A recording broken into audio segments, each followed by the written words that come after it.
যেমন অনেকে বলে ইমাম ফখরুদ্দিন রাজি মুজাদ্দিদ ছিলেন, উনি তাসাউফের তাও বুঝেন নাই, বলে সুন্দর তো খারাপ শোনা যায়, মুজাদ্দিদ ছিলেন।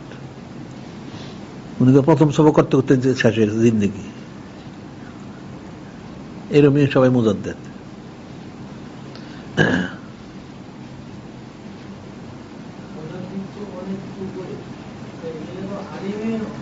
না আলিমই তো না, তোমার যে শিক্ষকে বলছে সেটা মূর্খ গিয়া দেখো, তার ইলিম আলাম নাই, কি করে সে কি পড়ায়? হ্যাঁ, নাম কি মুফতির? প্রধান মুফতি, তাহলে প্রধান মূর্খ, তাহলে ঠিক আছে, প্রধান মূর্খ।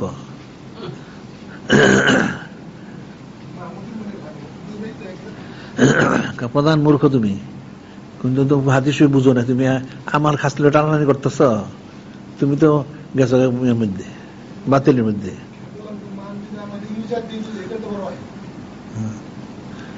তাই কি কয়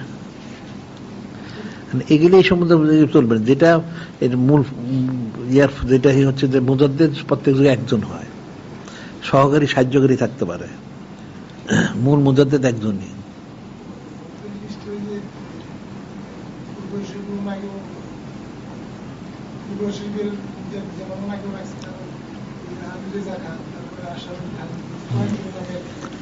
ঠিকই আছে, গণ্ড মূর্খ গেলে এই জন্যই এর প্রধান মূর্খ, ঠিকই আছে।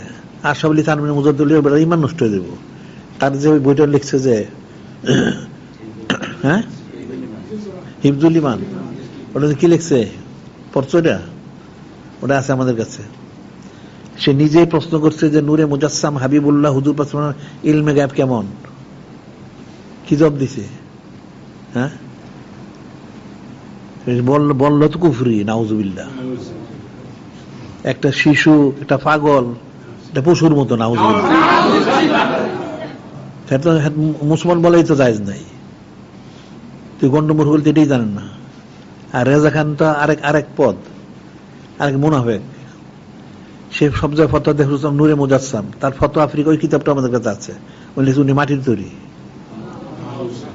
হ্যাঁ, সবাই মুজাদ্দিদ, তুই মুজাদ্দিদ দাবি কর, তার তুই তো প্রধান মুফতি, তো তুই মুজাদ্দিদ দাবি কর, তাহলে হয়ে যায়, অসুবিধার কি আছে?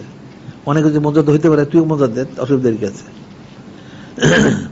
গন্ড মূর্খ কোথাকার, এগুলি পড়াশোনা, মূর্খ, পড়াশোনা করেন না, লেখাপড়া জানেন না, ওই ছোট কিতাব পড়ে আর ওই মাদ্রাসার দর্শী কিতাব পড়ে মুফতি হয়েছে। একটা মাসালি জব দিতে পারবে? জব দিতে পারবি? তুই তো তাহলে এদের সম্বন্ধে জানোসই না,